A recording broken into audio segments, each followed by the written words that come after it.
Welcome everybody. It's Friday, February 6, 2015 as I record this. I'm Sharky James, career photojournalist, owner of the Lens Shark Photography Podcast, as well as lensshark.com. And make sure at some point you head on over there. Before I get into the great announcements by Canon this morning, I want to make sure that you are aware that we're giving away a camera soon. We're giving away either a Canon 7D Mark II, a Nikon D750, or a Sony A7S, and a bunch of other cool prizes too. We're going to have that announcement any day now, so make sure you head on over to lensshark.com, get on our email newsletter, and go ahead and hit us up on Instagram and on Twitter. Get us on Facebook. Everywhere we are, we're Lens Shark. So all social media, so make sure you head on over there. All right, let's get into Canon's announcements. Two 50.6 megapixel cameras that offer the highest megapixels of any current full-frame DSLR. Now, if you're watching this in the future, you future people, a year or two from now, we're probably going to be in the 80 to 100 megapixel range. Canon and Nikon, Sony, who knows? But right now, this is the high megapixel leader, and it's from Canon. Canon's press release is very telling. It mentions landscapes, architecture, as well as portraiture. Notice they didn't mention anything about sports or action. This is not a sports action camera. You don't use a 50.6 megapixel camera to shoot sports. This is the kind of camera that you're going to have locked down on a tripod, and you're going to have either in the studio or out in the field shooting landscapes, and cable release, the whole thing. You've got 50.6 megapixels to work with. So if you're looking for a sports action camera, this isn't it. At 50.6 megapixels, this is not going to be your first choice. Canon, Nikon, Sony, other manufacturers have other options available for you on the sports action side. This is, like I said, is going to be for indoor studios, outdoor studios, also known as landscape shooting. And this is going to be your more slowed down, considered camera. Think Ansel Adams as opposed to Peter Reed Miller. He's a famous Sports Illustrated photographer, by the way. Anyways, this is the kind of camera you're going to lock down on a tripod. You're going to use a cable release because you don't want to enter any kind of vibration into the picture. Pun intended, by the way. You want to slow things down. This is not a run and gun photojournalist, sports action photographer camera. This is a more considered, slowed down, take your time. It might as well be a film camera with 36 exposures because you're not going to be shooting off a ton of frames with this thing. This is also not a camera that you're going to be hand-holding much. And I'm not talking about hand-holding it in a weird way. I'm talking about shooting it in your hands without a tripod, without a monopod, without any of that stuff. This is the kind of camera, like I said, that's going to be locked down on a tripod most of the time. You're not going to be shooting 50.6 megapixels handheld a lot. You're mostly going to be on a tripod, and that's what this camera is meant for. Now, for the first time in an EOS camera, the low pass filter effect in the EOS 5 DSLR is canceled. So the cancellation of the low pass filter, quote, helps deliver sharp images, squeezing the most out of every pixel. Both models provide attractive options for medium format shooters, especially when coupled with a wide array of over 70 creative Canon EF lenses to choose from. So that's very interesting that the 5DSR has a way of canceling the low pass filter that's on the 5DS. It's interesting that they do that. I'm confused as to why they just didn't ditch it altogether and just have it go the way it is. All right, so here's some of the specs. The ISO range of this is ISO 100 to 6400. Now think about that. We live in an age where a lot of cameras come out today with the high ISO in the 25,600 range, the 51,200 range. We're not talking the extended H1, H2, H3 that gets you up in the really nosebleed ISOs, as we call it. This thing tops out at ISO 6400. So what can we extrapolate from that? When you pack 50.6 megapixels onto a full-frame image sensor, you increase noise. That's just how it is. And no amount of processing is going to totally get rid of that at this point. So if you had a 12 megapixel camera, such as the Sony A7S, you've got a camera that does extremely, extremely well in low light. This is not that camera. This is the camera that you're going to lock down on a tripod, like I said, and you're hopefully not going to be shooting at ISO 6400. You're going to hopefully be down in the ISO 100 or 200, maybe 400 range tops. You don't want to get into those ISO 3200, 6400 range on this camera, because even though it does a pretty good job of image processing, it's still going to be noisy.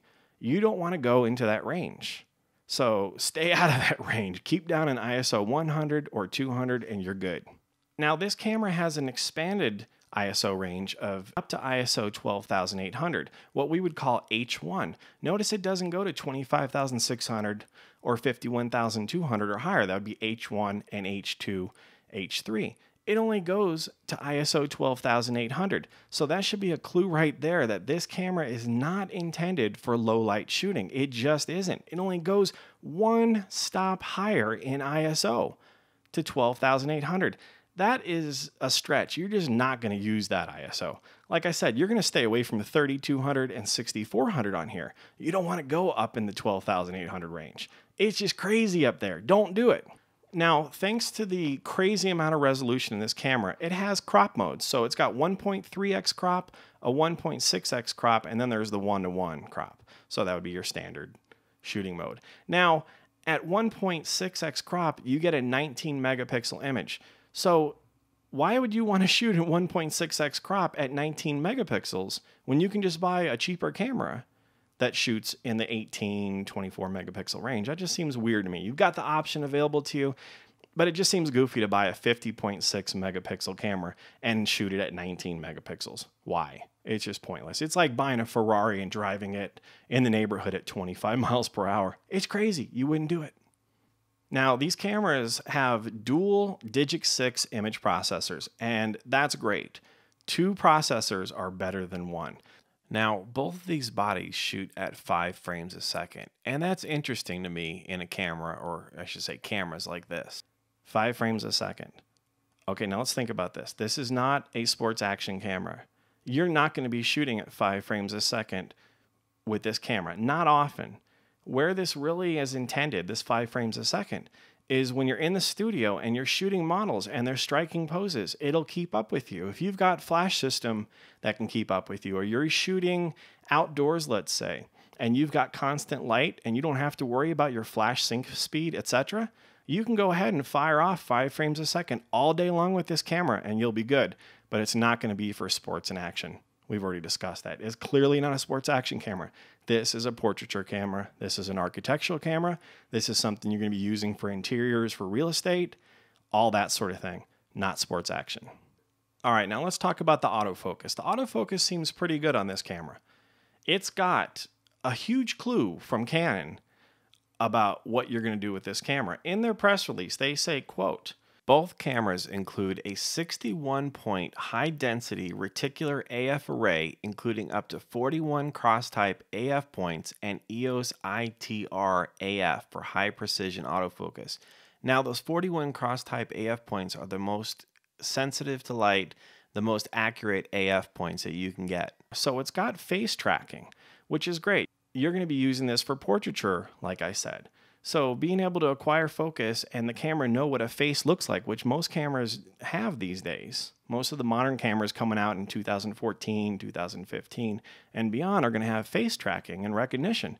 In my Sony cameras, you can even register faces. You can say, this is my child, and when I shoot a birthday party, I want it only to focus on her. Ignore all the other kids because I want to make sure my daughter's face is in focus. That's great stuff. Continuing with the press release, it says, quote, "Canon also redesigned the mirror vibration control system to reduce mirror bounce and camera shake.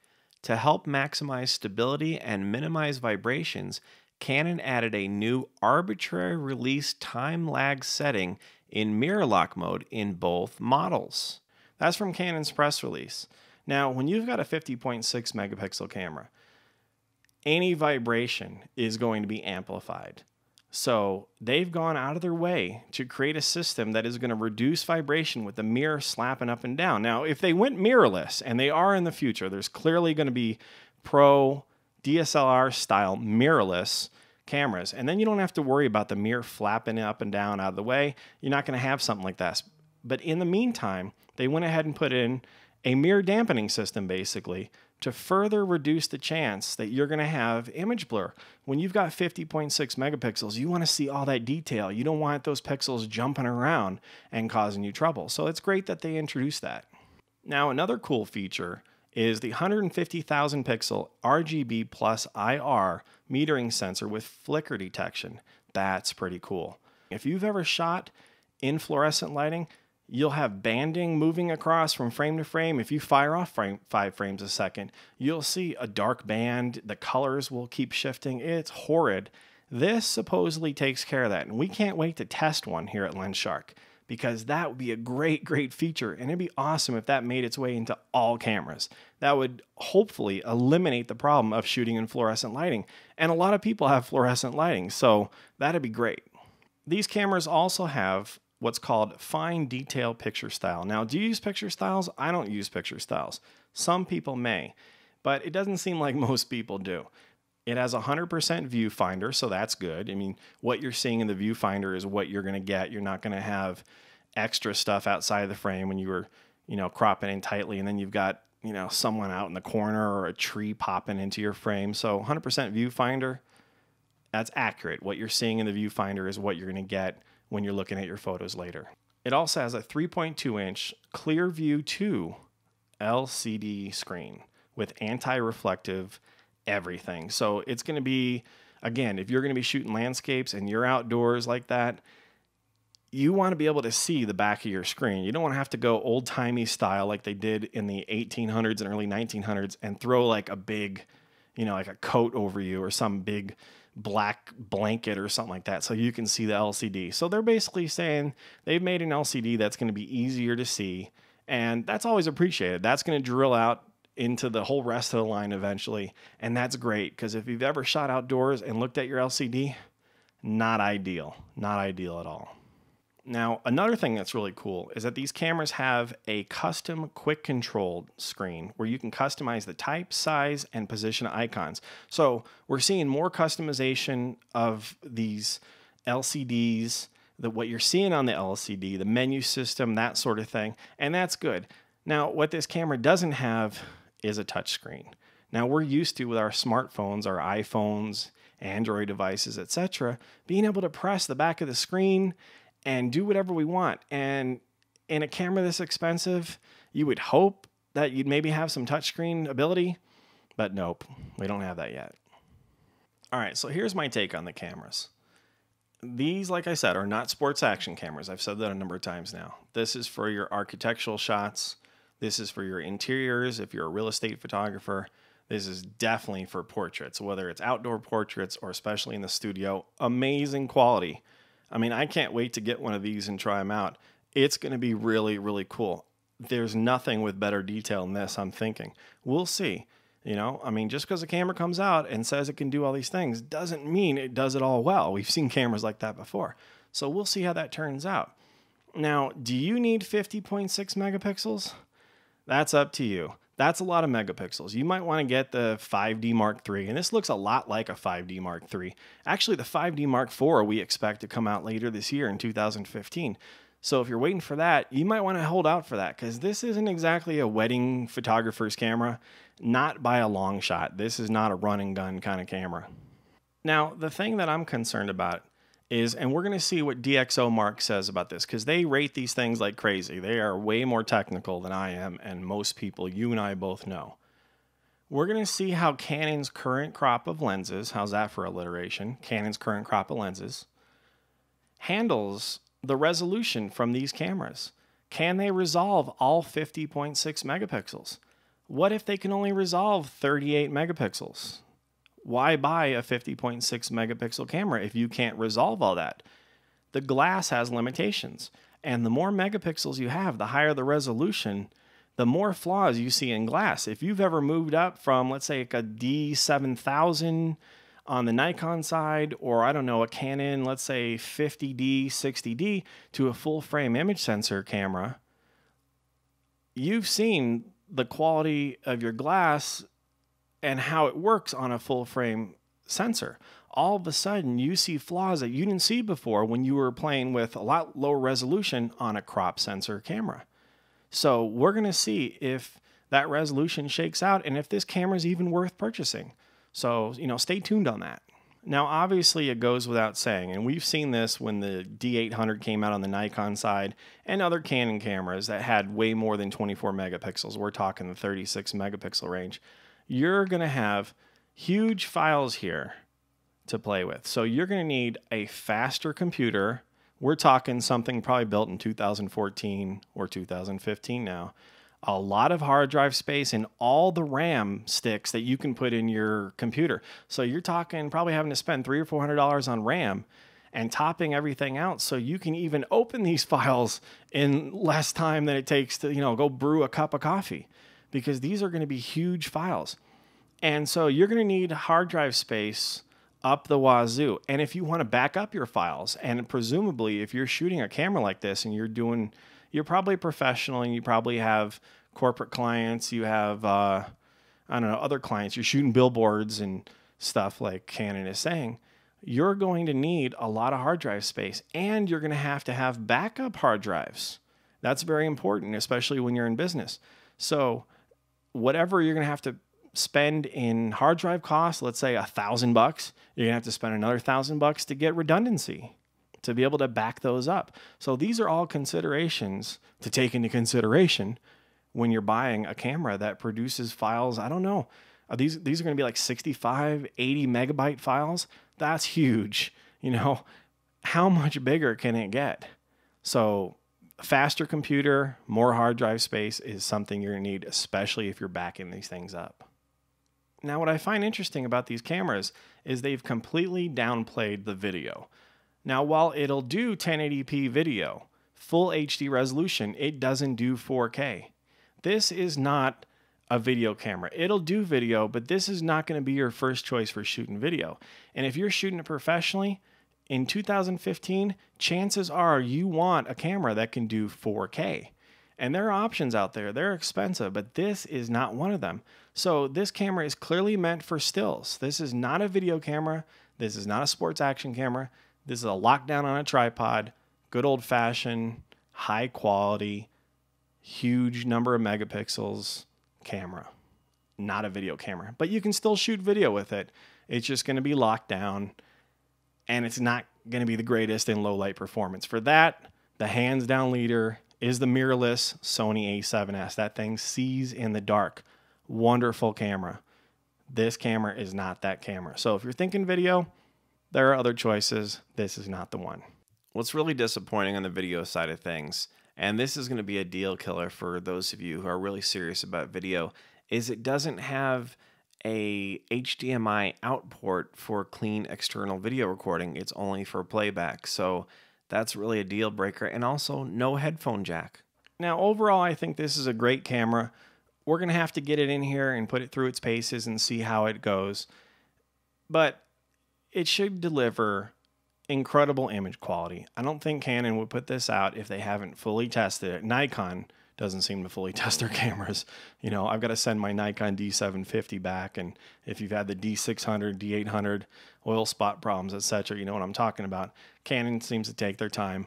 Boy, do they take their time. Look, 5 years between the 7D and the 7D Mark II, right?